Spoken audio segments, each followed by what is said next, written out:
Hey everyone, in this video I'm going to show you how I got this Noctua fan working with my Raspberry Pi 5, and if you weren't aware, I actually design and manufacture a case that fits the Noctua fan in it. So let's jump in here. I'll go to a detailed view on the workbench.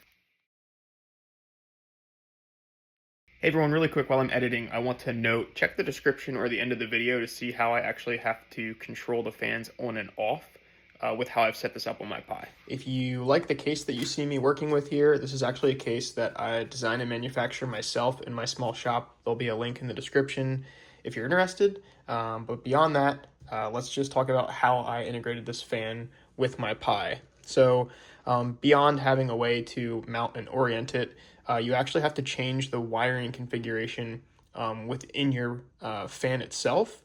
Now, I will say, if you're not comfortable with wiring and that's not something that you feel confident doing, then when you do purchase this fan from Noctua, here is the kit that I got, the NF-A4x10.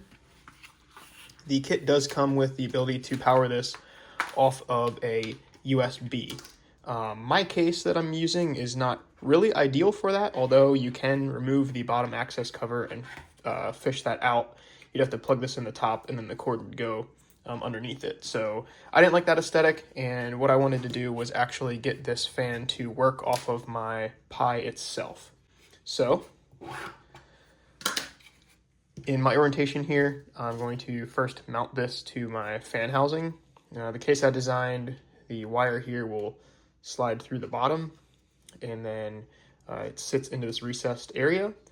And I simply fasten, the kit comes with 4 screws. They look something like that. I only use 2 of the screws because I think 4 is a little bit of overkill for what I'm doing here. So I'm going to just start my screws from the back. My case has chamfered edges here, so these screws will sit perfectly flush. I'm just using a number 2 Phillips bit. And to avoid any confusion, if you did purchase the case, the fan does not come with the case. You would purchase your own Noctua fan and your own Raspberry Pi 5. The hardware that I'm putting into the fan, when I say comes with the kit, comes with the fan that you would purchase. All the other hardware for the case comes with the case, just to avoid any confusion. And can't quite put a screw in there because I'm working through a camera. So you can see here, I'm just going to put those screws in. They're now flush with the case, and my wire is routing through here. Let's talk about the wiring a little bit more before we start to integrate this with the Pi and talk about what I modified and why I did it that way. I have a close-up for us here on the bench now, and to my left is the fan connector that I modified, and to my right is an extension cable that comes with the fan kit. And I'm going to talk through this on the extension cable because for all intents and purposes, the fan connector looks exactly like this when you get it. The wiring will be in the same orientation, and it has this heat shrink on it. I cut off the heat shrink, and then I had to actually de-pin my connectors here because the way this is from the factory, this first connector is ground, and this second connector here is power. And the way I've changed this is the 5-volt power is now the far left, and this next pin is ground because that's what will work with my GPIO pins on my Raspberry Pi. So to change this, what I'm doing here is I'm taking a small pick. There are special pin removal tools that I don't have, so I just use a small pick, and I'm going to press down on the pins in the back while I'm pulling a little bit of pressure. And you can see what I've done is I've unseated these pins. And I always take a note, what orientation my pins were in, so I can see that my pins have this contour to them, and my flat backs are what should be facing this direction.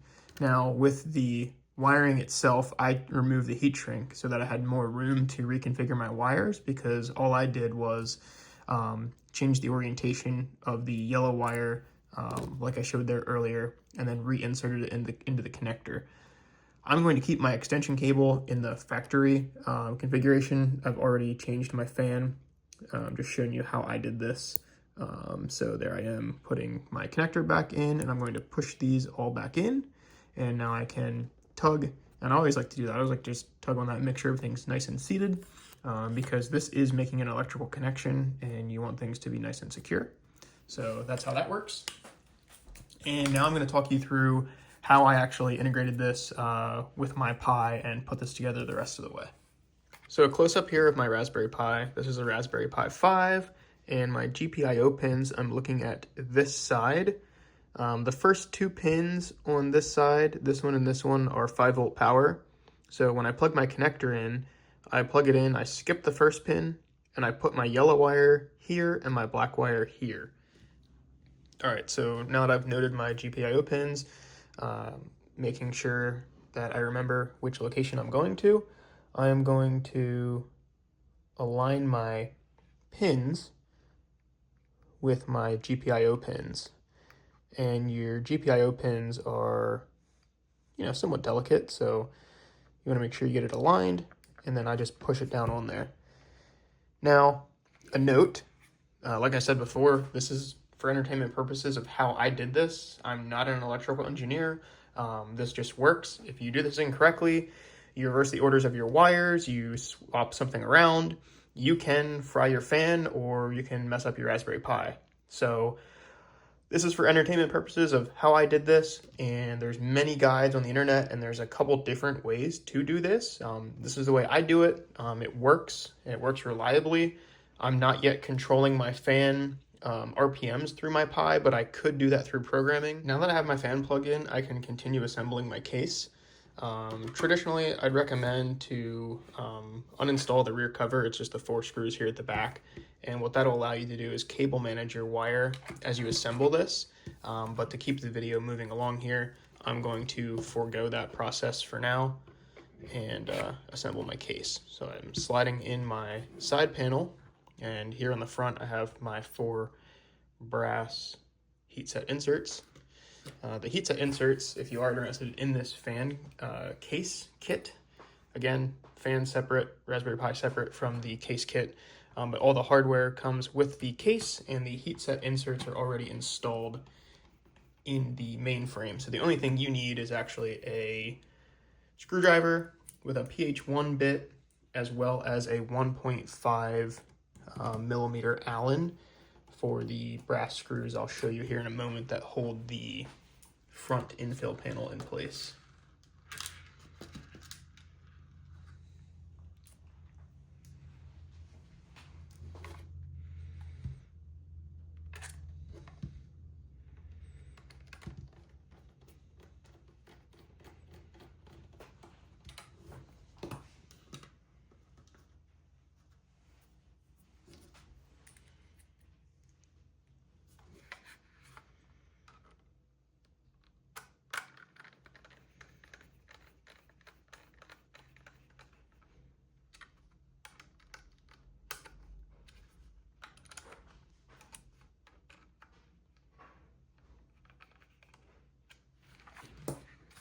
All right, so I just fastened my 4 screws there in the corner, and with this case, I'm using my tan infills.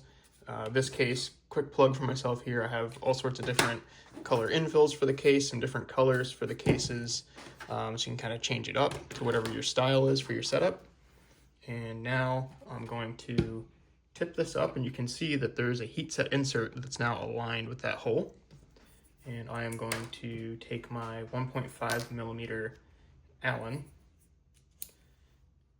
and put this small bolt in.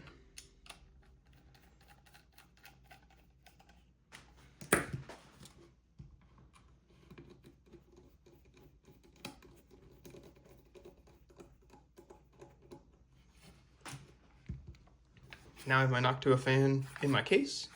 Everything's together. Let's plug it in and see the fan work. All right, so now let's power up our Pi.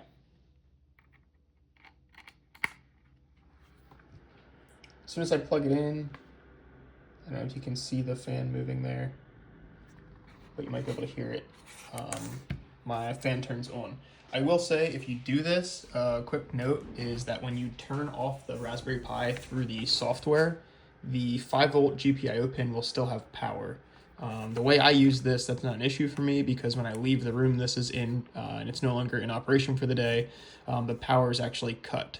If you do want to do this and you would like to be able to shut it down without unplugging it, there are kits you can get online. I think CanaKit has one where there's a button to basically cycle power or turn power on and off to the USB-C, and you could do a software shutdown and then click the button and your fan would turn off. But just know that if you do this exact method that I've used, when you shut down your Pi through software, the 5 volt is still active.